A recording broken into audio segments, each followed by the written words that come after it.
নমস্কার বন্ধুরা, কেমন আছো সবাই? কুকিং শুকিং বাংলা চ্যানেলে তোমাদের অনেক স্বাগত। আজকে আমি যে রেসিপিটা তোমাদের সামনে নিয়ে এসেছি সেটা হচ্ছে শীতকালীন সবজি, আমাদের সবার প্রিয় পেঁয়াজকলি দিয়ে ছোট দেশি ট্যাংরা মাছের ঝোল। খুবই ঘরোয়া উপায়ে রান্নাটা আমি করে দেখাবো, কিন্তু স্বাদ হয় দুর্দান্ত। এর জন্য নিয়ে নিয়েছি ছোট দেশি 500 গ্রাম ওজনের ট্যাংরা মাছ, যেগুলোকে নুন আর হলুদ মাখিয়ে আমি মিনিট 15 জন্যে সাইডে রেখে দিলাম। নামমাত্র মশলা লাগে। নিয়ে নিয়েছি শুকনো লঙ্কা বাটা। এই রান্নায় গুঁড়ো মশলার থেকে বাটা মশলা দিলেই বেশি ভালো হবে। 2 চামচ শুকনো লঙ্কা বাটা, যেটা তোমরা তোমাদের স্বাদ অনুযায়ী নিও।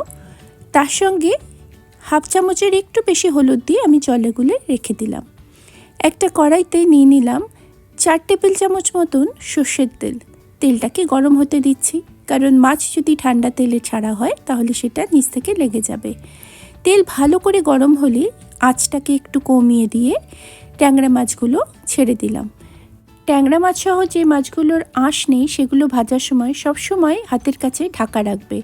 এই মাছগুলো ভাজতে হলে ঢাকা দিয়ে ভাজবে, তাহলে তেল ফুটে গা হাত পা পোড়ার চান্সটা একদম কমে যায়। এক পাশ মিডিয়াম ফ্লেমে 1.5 থেকে 2 মিনিট ধরে ভেজে আমি মাছগুলো তুলে রেখে দিলাম একটা পাত্রে। এভাবে আমি বাকি মাছগুলো ভেজে পাত্রে তুলে রেখে দিলাম। এই রান্নার জন্যে আরেকটি মুখ্য উপাদান লাগবে, সেটা হচ্ছে পেঁয়াজকলি। পেঁয়াজকলিগুলোকে এরকম আমি আঙুলের মাপে করে কেটে নিয়েছি। ভালো করে ধুয়ে হালকা লবণ মাখিয়ে রেখেছি, এতে পেঁয়াজকলিগুলো খুব নরম হয়ে যায়। এছাড়াও লাগবে কালো জিরে, কাঁচা লঙ্কা আর ধনেপাতা কুচি। মাছ ভাজার তেল গরম আছে, তাতেই দিয়ে দিলাম কালো জিরে আর কাঁচা লঙ্কা ফোড়ন। ফোড়নের কাঁচা লঙ্কাগুলো অবশ্যই একটু চিড়ে নেবে, তাতে লঙ্কাগুলো ফেটে যাবে না। আমি এখানে টোটাল 6টা লঙ্কা নিয়েছি। 3টে ফোড়নে দেব, 3টে ঝোলে। তোমরা এটা নিজেদের স্বাদ অনুযায়ী দিও। ফোড়ন থেকে বেশ একটা সুন্দর গন্ধ বেরিয়ে গেছে। এবার দিয়ে দিলাম পেঁয়াজকলিগুলো। মিনিট খানেক চড়া আছে পেঁয়াজকলিগুলোকে নাড়াচাড়া করলেই এগুলো নরম হয়ে আসবে। এরপর দিয়ে দিলাম বাটা মশলাটা, যেখানে শুকনো লঙ্কা আর হলুদ গুঁড়ো মেশানো আছে। তোমাদের যদি শুকনো লঙ্কা বাটায় আপত্তি থাকে তাহলে এটা কাঁচা লঙ্কা বাটা দিয়েও রিপ্লেস করে দেওয়া যেতে পারে। ঝালটা যে যার পছন্দ অনুযায়ী দিও। মিনিট 2 সাঁতলে নিলেই পেঁয়াজকলিটা বেশ নরম হয়ে যাবে, যেহেতু আগে থেকে নুন মাখানো ছিল। এবার দিয়ে দিলাম স্বাদ মতন লবণ।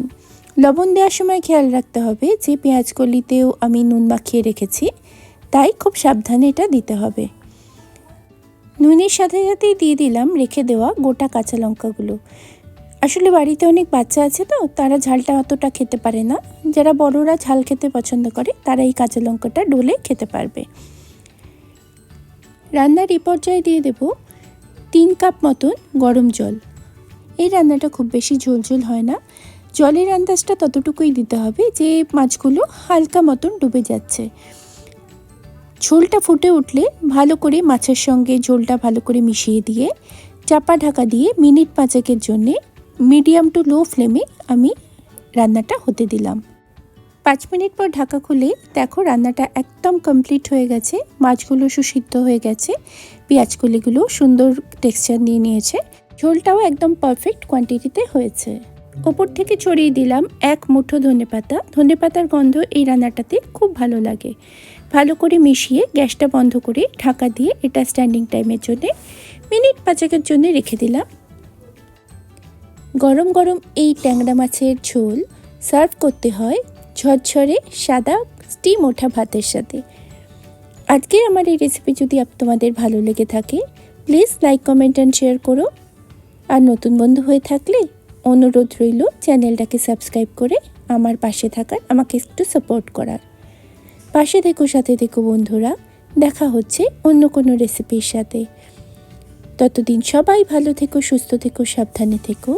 Thank you for watching and bye for now.